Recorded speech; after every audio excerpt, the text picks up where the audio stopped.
Hey everybody, welcome back to the K2N Online Paddle School. We are back here on YouTube, and this week we're taking a deep dive to see if your paddle blade being too big is killing your overall speed. The most common mistake that I see with paddlers choosing their Outrigger canoe paddle is that they choose something that is too much paddle for them. So there are a lot of factors that go into how much force you're going to find on your paddle blade. The overall length of the paddle being longer is going to find more leverage in the water and make a smaller blade feel bigger, or make a big blade feel gargantuan. The overall blade shape in general, the width, the length, and the shape of the power face of the blade. All of these are contributing factors, and this coincides with what boat you're in specifically and how high it sits off the water. An OC6 sits higher off the water, so a longer paddle is necessary to reach the water. But an OC2 sits very low to the water in comparison in the Outrigger canoes. So today we're gonna go over some of the factors that go into this and my suggestion to most racers. So just like with many things, we want more of it. If it's bigger, it must be better and it will make me faster. A bigger blade yields more performance. And this couldn't be further from the truth. There is some marketing with paddles that would direct you to believe that a larger blade is gonna force you to grab more water, and it is going to teach you how to deal with this. But the unfortunate reality with paddling is that us, the user, has to make the force in the water in order to get it. You could have a paddle the size of a human torso, but if you give it to somebody, they're not going to be able to put enough force on there to match the surface area of that blade. So what's going to happen? They are going to take easy strokes inherently. And this is the major problem with a paddle that presents too much force for the user to deal with, is it teaches you to take weaker strokes. There is nothing forcing you to take a powerful muscular stroke. So when you're presented with too much force, inherently we try to figure out a way to deal with this, which is input less energy, a less aggressive catch, less pushing in the power phase, and trying to exit easily. These are all the ideas that allow you to mitigate and deal with a large paddle surface area. And so when we look at choosing paddles, using one that is smaller and pushing harder into it and using it more aggressively and paddling faster, all of these are tools that we can use to get way more performance out of a smaller blade face and use it to our advantage. Versus with a larger blade face, you are stuck into a very particular leverage potential with the overall force that you have to put into the thing.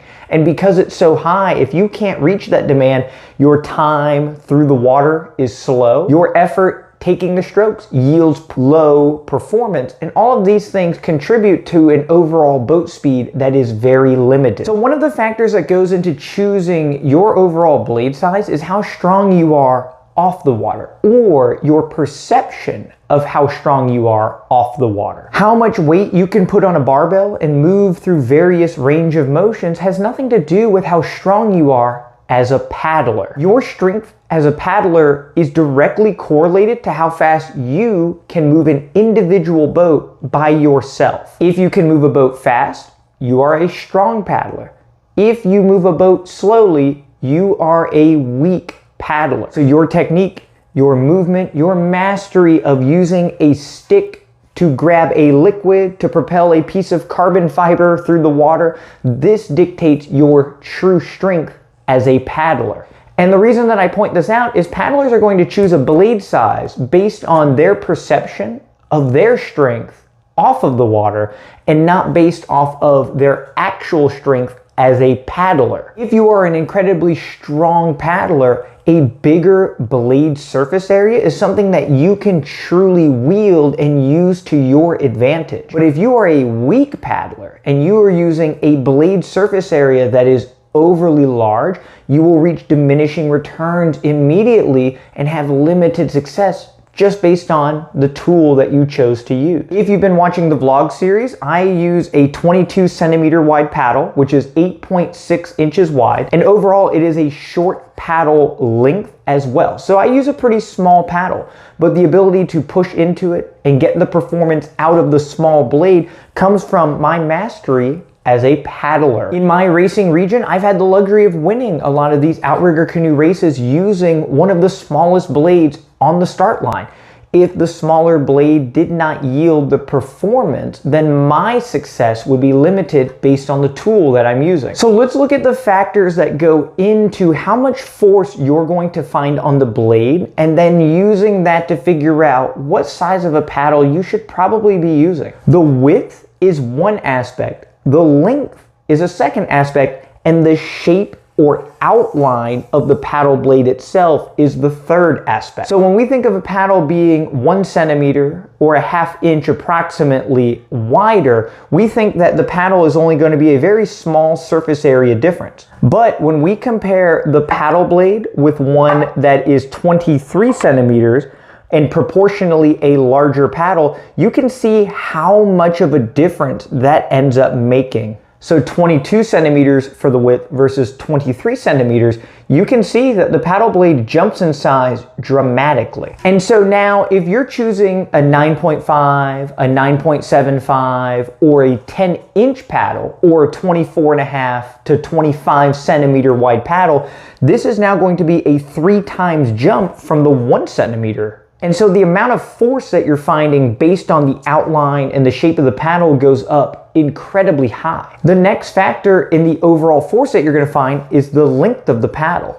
I have 2 paddles that are the same exact blade shape. One is 48 inches and the other is 49.5 inches. And when you use them in an OC1, they feel like 2 completely different paddles because that extra 1.5 inches of putting the blade deeper in the water makes it feel much larger. The shorter paddle is designed for the OC2 where I sit lower to the water. The 49.5 is designed for an OC1 where I sit that extra 1 inch or 1.5 inches higher off of the water. Comparatively boat to boat, it's a very similar feel, but if you use the other blade in the opposite boat that it's designed for, it feels gigantic in comparison. And the final aspect is going to be the power face of the blade. This is the part of the blade that grabs the water. Most paddles traditionally have a flat power face with a dihedral to help stabilize the blade through the water. This is a very standardized power face.